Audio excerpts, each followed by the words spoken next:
Press সচিব বলেছিলেন এটা মব না, এটা প্রেশার গ্রুপ। হ্যাঁ, এক্স্যাক্টলি। এটা মব তারা স্বীকার করতে রাজি না।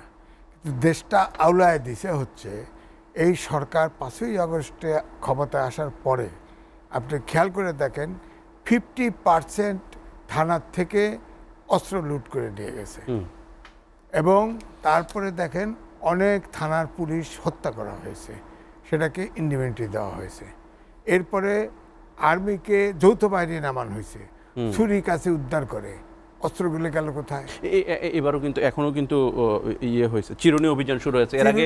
এর আগে ডেভিল হান্ট, আগে তো ডেভিল বলতে এখনো চলমান, এবং চিরুনি অভিযান শুরু হয়েছে।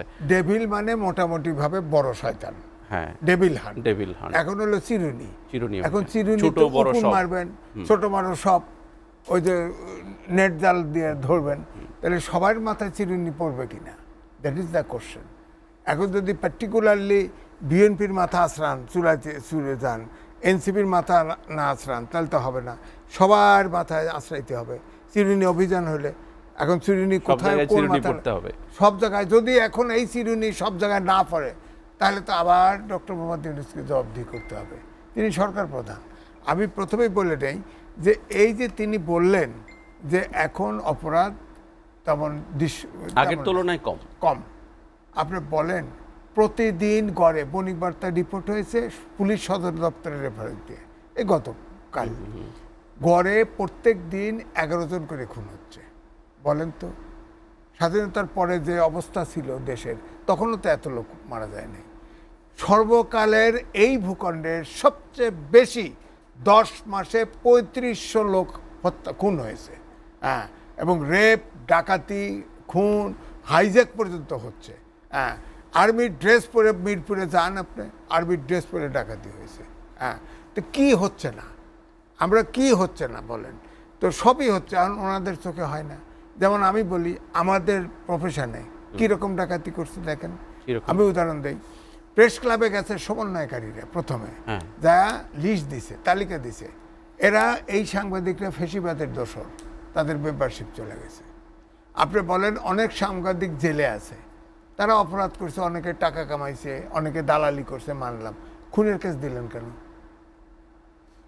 কোনো সাংবাদিক খুন করছে, খুনের মামলা দিয়েছেন, এবং খুনের মামলা হইলেই বেল দেয় না কোর্ট। আমরা আর মামুরা খুনের মামলা দিলেই আপনার বেল পাবেন না। দ্বিতীয় আছেন পুরা এই বাংলাদেশের সকল সাংবাদিকের অ্যাক্রিডিটেশন কার্ড বাতিল করে দিয়েছে। পৃথিবীতে এই নজির নেই। বলে যে প্রথম দিকে বলছে না, প্রথমে বলছে যে কিছু ভুয়া এই ছাত্রলীগ যুবলীগের লোকের নিচে আপনি বেছে বাদ দিতেন। আমি সিরডাপে আমি যখন ধরছি তখন কিন্তু এই প্রেস সেক্রেটারি বলছে এটা ভুল হয়ে গেছে। বলেন আপনি, তারপরে আপনি আসেন প্রত্যেকটা পত্রিকায় আপনি দেখেন সেট আপ চেঞ্জ হয়ে গেছে। আমি তো টকশোতে আঘাত করাই যাই, এখন দেখা দিয়ে অ্যাঙ্কর চোখে পড়ে চিনি না, অমুকরে চিনি না, তমুকরে সেট আপ চেঞ্জ। হ্যাঁ, অনেক পত্রিকার সম্পাদক চেঞ্জ। আপনি দেখেন এখন সাংবাদিকরাও এটা কি পুরাটাই সমন্বয়করাই করেছে এই যে পরিবর্তনটা? আপনি যেটা বললেন যে প্রেস ক্লাবে প্রথম তারা যায়, বিষয়টা হলো পরিস্থিতির কারণে কিছু সমন্বয়, কারণ সময় টিভিতে ঢুকছে না, ঢুকে চেঞ্জ করে ফেলছেন না সব।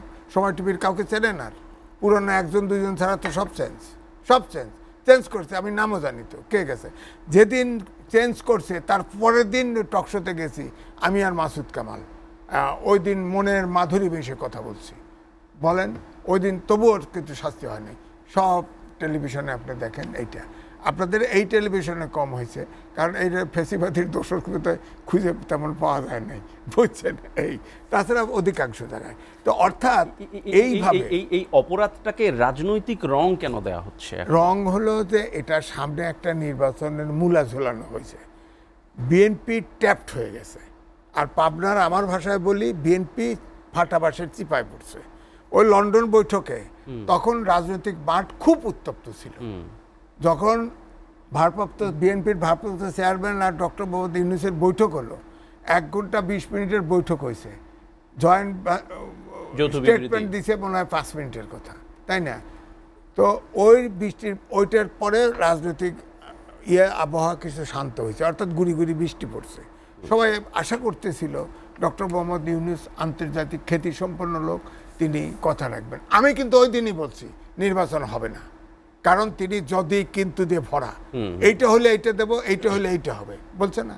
কিন্তু এবারে আবার ডিসেম্বরের মধ্যে তো নির্বাচন, এবারে আবার প্রস্তুতি বলছে নিতে বলেছে। হ্যাঁ শোনেন, তারপরে ওখানে জাতীয় নিরাপত্তা উপদেষ্টা বলল যে ইলেকশন কমিশন ইলেকশনের ডেট ঘোষণা করবে, ওই লন্ডন থেকেই বলছে ওই সময়। এরপরে দেখেন বহুদিন প্রধান উপদেষ্টার মুখ দিয়ে কোনো শব্দ নেই, কারও মুখ দিয়ে কোনো নির্বাচনের শব্দ নেই।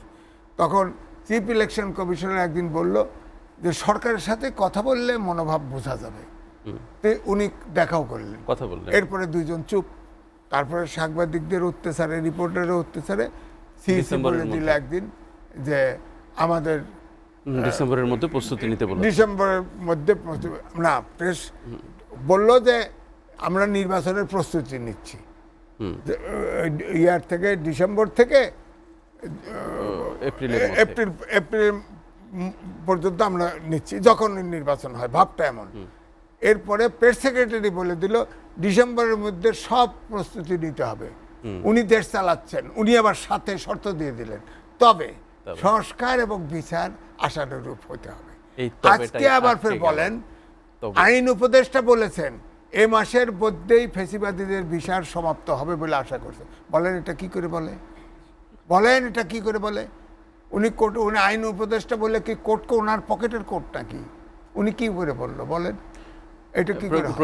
সুতরাং আমি এই জন্যই বলছি যে এইটার নাম দিয়েছি একটা আন্তর্জাতিক সরকার।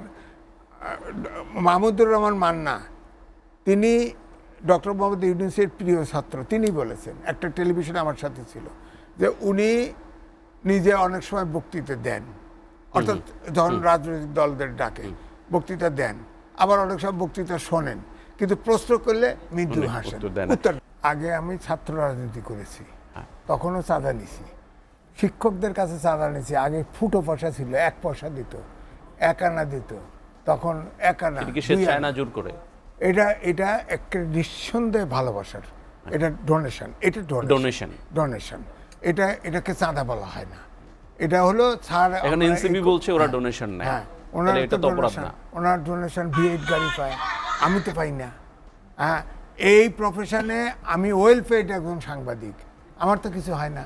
এরা তো সব V8 গাড়ি চড়ে, সকাল 1টায় বিকাল 1টায়।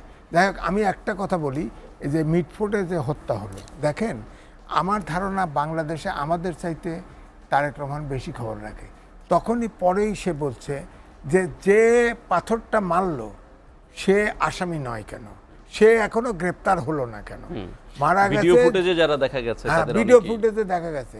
আর আমার কাছে ভিডিও আছে, যে নিহত হয়েছে তিনি তো যুব দলের কর্মী, তো ব্যবসায়িক কারণে দ্বন্দ্বে মারছে। যাই হোক, তার 2টো মেয়ে বলতেছে, ভিডিও আছে, মেয়ে বলতেছে তার মা মামলা করতে গেছে, মামলা করছে, যাদের নাম আসামি হিসেবে দিছে তার মার কাছে যেটা স্বাক্ষর নিছে সেই আসামির নেই, আসামি উল্টায় দিছে, 3জন আসামি। এবং ওই 2টো মেয়ে বলছে যে 2টা লোক, এই ইনভেস্টিগেটিং অফিসার, ডিউটি অফিসার এবং ওসির সাথে খালি কি কি কথাবার্তা বলছে। তা আমরা যাদের আসামি করছি তারা আসামি নাই, অর্থাৎ মূল যারা হত্যাকারী। অর্থাৎ এই জন্যই আমি বলছি যে এই হত্যাটা তো পরিকল্পিত হত্যা, এবং এইটা ধোঁয়াশা, এই মিথ্যা কিন্তু একসময় প্রকাশ হবে। এখন যে বিএনপিকে প্রেসার মনে করা হচ্ছে, এটাতে একটা ভোট কমে যাবে, এই 17 বছরে একটা বিএনপির সদস্য কিন্তু পার্টি পরিবর্তন করে নাই, ভোটের সময় ঠিকই ভোট দিচ্ছে।